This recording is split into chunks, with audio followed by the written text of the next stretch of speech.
my name is Caitlin and welcome back to my channel. Today we're going to be talking about the brand new Disney Channel original movie called The Swap. Now this movie, like most DCOMs, is based off of the book by Megan Schul of the same title, which I have not read, so keep that in mind during this review. If you have read it, I have not, so that is that. So The Swap stars Peyton List and Jacob Bertrand as Jack and Ellie, and it is about what happens when their characters switch bodies, hence the movie title, The Swap. So spoiler warning now before we get started, I recommend watching the movie beforehand since I will be discussing some of the main plot points in this film and I don't want to ruin it for anybody, so watch the movie first. So I'm sure you're all familiar with Peyton List, who portrays Emma in Jessie and Bunked, which I guess will either make you really excited for this movie or not interested whatsoever, which for me was actually the latter. I just never took much interest into her or her acting, which is why I wasn't really expecting much from this movie, especially because the trailers didn't help whatsoever. But do not let those terrible trailers fool you because I was actually very pleasantly surprised with this film.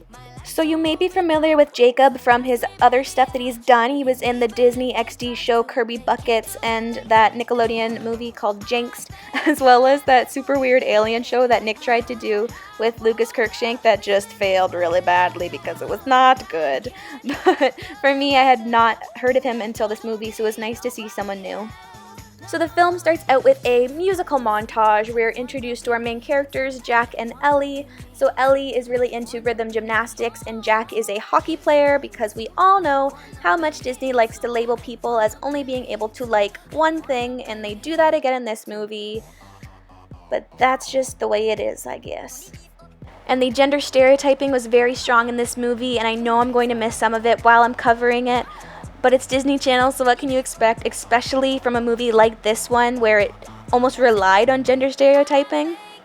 But I want you all to know that I recognized it, I know it's there, but because of the circumstances, I'm not going to be able to cover everything as much as I would like to.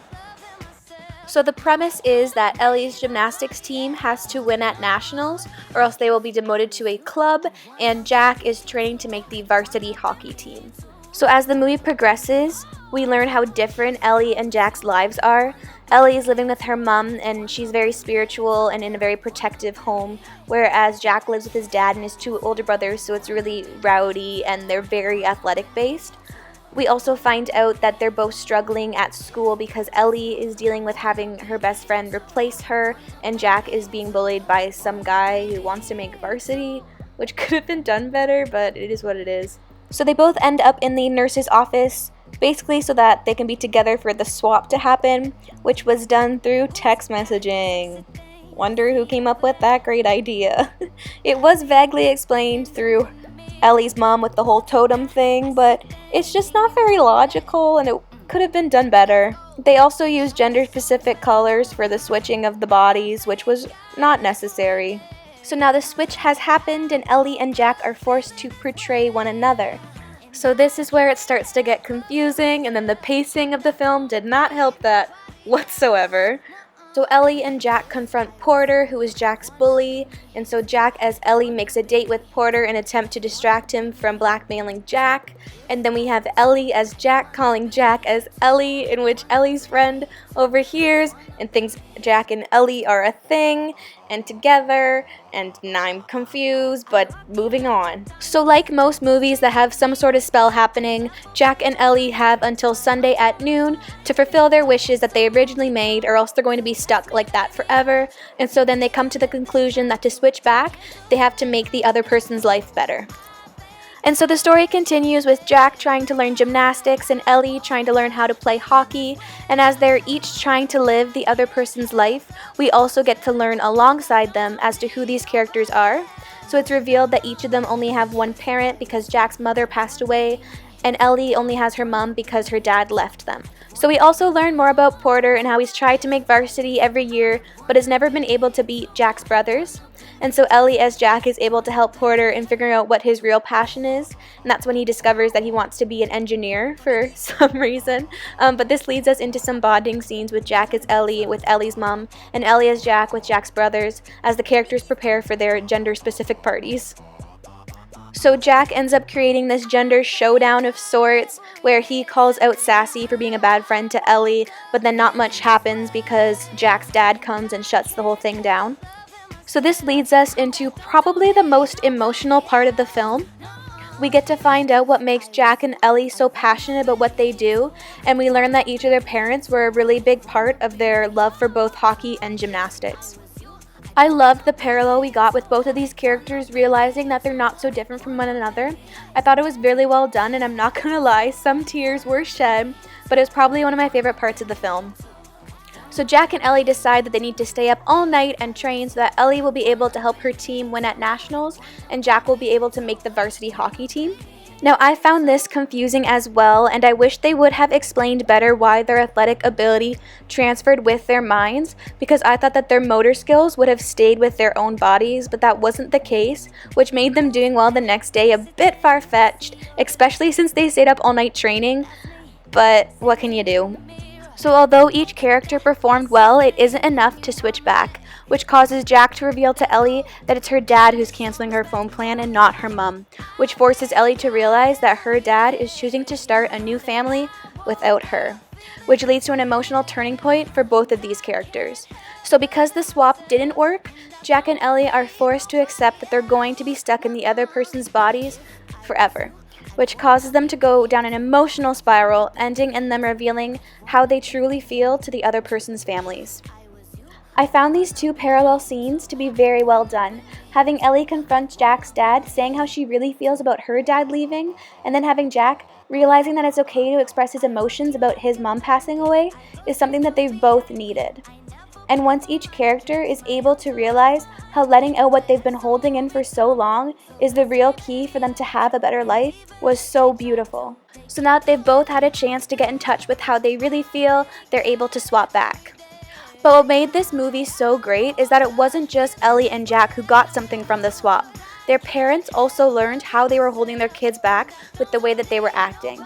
Ellie's mom realized that she needs to trust Ellie and not be so overprotective, and Jack's dad was able to realize that it's important for him to express how he feels towards his children.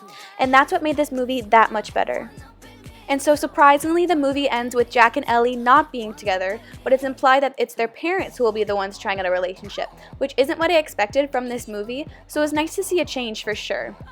And now on to the characters. Now the supporting characters didn't really have much to do in this film because the focus was mainly on Jack, Ellie, and their parents. I found Sassy and Aspen to just be your typical decom mean girls, and so they didn't really bring much to the table for me. However, I did find myself enjoying Porter's character. I thought he was really awkward and funny, and he just brought a really different kind of vibe to the film. I also really enjoyed Jack's brothers, not just because Gunnar was super cute. Okay, it was totally because Gunnar was super cute, but they were also super charismatic and fun, and they were just a really great addition to the rest of the cast.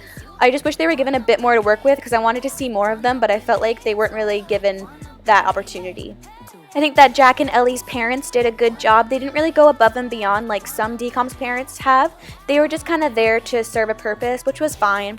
At first, I felt like Ellie's mom reminded me a lot of Aunt Dina from Liv and Maddie, but I really found that the whole spirituality aspect to her was played a lot better in this film than in Liv and Maddie, so that was nice.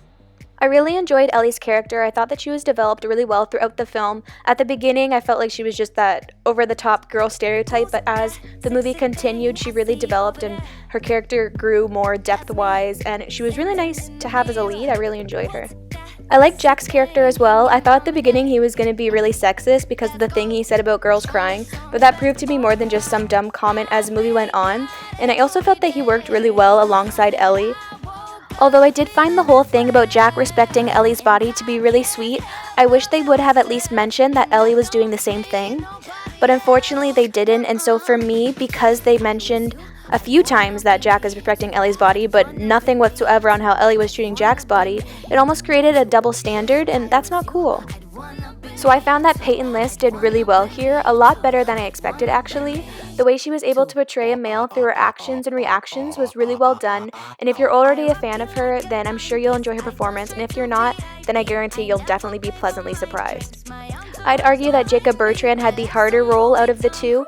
He was the center of a lot of the emotional moments in the film where he really had to bring it, and I think he did a great job. I wouldn't say he's one of the best leads in a DCOM, but he's definitely up there, and I think he did a great job himself, and it's really shown throughout the film.